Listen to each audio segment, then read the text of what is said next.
Gino, makinig ka. Tutulungan kita. For the sake of the Hindi company. na. Malaking tulong na kung tatahimik ka lang. Hindi pwede. May naisip ako. Gino, mula ngayon hindi mo na ako friend. Lover mo na ako. Tumigil ka nga. May ilang ka lang sa simula pero masasanay ka rin. Nasisiraan ka ba na ulo? Gino, kahit na, hindi mo umalis ka. mga tao na bating ka, Umalis I ka na. love you. Honey, please, huwag ka na magganyan. Sige na. Honey, please, mag-usap naman tayo. Honey ka dyan. Ano ba? Sorry na, Gino. Nagalit siya sa akin.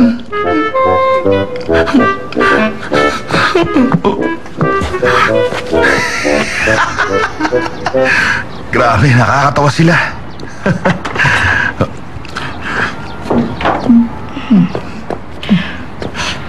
Sorry, Arthur. Nagalit si Gino sa'yo. Okay lang yan. Ganon si Gino. Ayaw niya kasing nalalaman na ibang taon tungkol sa relasyon namin. Wala kang magagawa doon. Conservative pala si Gino. Magtiis ka na lang. Kaya lang, nakakasama ng loob. Makikinig ako. Ilabas mo ang sama ng loob mo. Sige lang. Go! Pwede kita tawagin sister.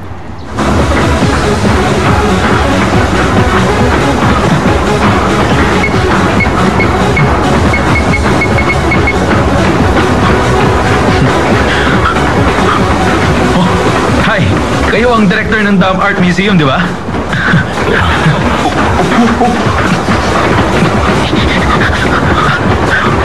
Hi, Director Choi. How are you today, sir? Sir!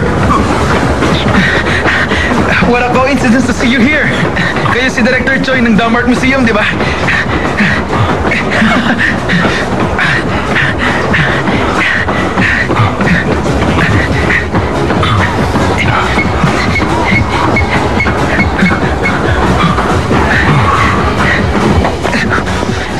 Hello, sir.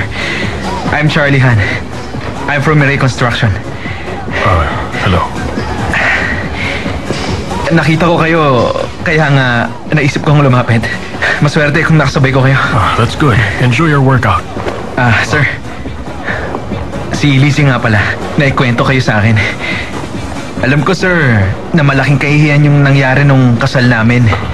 Pero inaayos na po namin ngayon ang lahat. Huwag ka mag-explain. Personal affair niya yan. It's none of my business. Sorry, sir. Hindi ko alam kung anong sinabi ni Lizzie tungkol sa akin. Wala siya nabanggit tungkol sa'yo. Lizzie is one of my best employees. But her personal life is her own business. Wow! Ang galing nyo, sir. Kaya nyo paghiwalay ng business at personal affairs. Nag-worry ako dahil baka pangit na ang naging impression ko sa inyo dahil nga sa nangyari sa wedding. Mabuti hindi pala. Ang tao, pag complicated ang personal life, may tendency na masabit sa trabaho. Sana naman, hindi ka ganon. Excuse.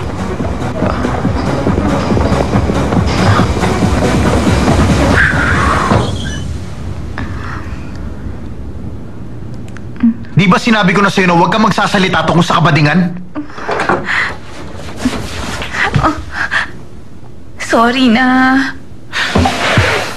May agreement na tayo. Pag nagsalita ka tungkol sa sexual preference ko, gagawin mo ang lahat ng iuutos ko sa'yo. Pero paano na lang pag hiningi ng pagkakataon? At isa pa, Gino, alam naman nating lahat ang tungkol doon.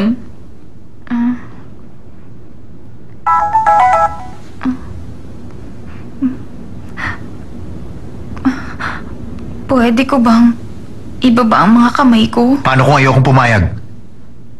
Meron akong hinihintay na message eh. Sige na.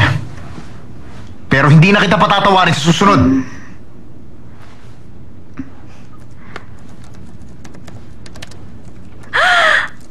Oh, yes! Bukas na ang interview ko. Siguradong makakapasa ako doon kung tutulungan mo ko. Tulungan mo ko, ha? Ano kayang isusod ko bukas? At bakit naman kita tutulungan?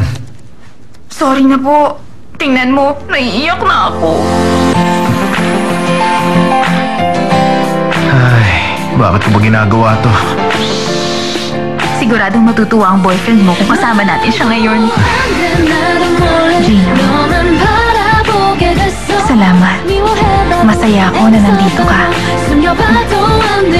Welcome to my home.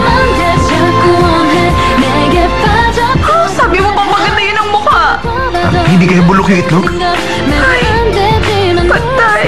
Kung iniisip mo nang gamitin ang anak na dalaga ni Professor Park, napakasama mo, Gino. Dahil manloloko ka ng tao para lang manalo. Hindi pwede! Ang alin? Kahit na malungkot ka, dahil sa pag-break ninyo ni Charlie, hindi ka pwedeng ma-inlove sa isang bading. Maaga ka bang uuwi mamaya? Sabay na tayong maghabulan. Try ko. Nakakatawa para kayong mga bagong kasal. Can I have a drink? Gusto kong uminom ng alak ngayon.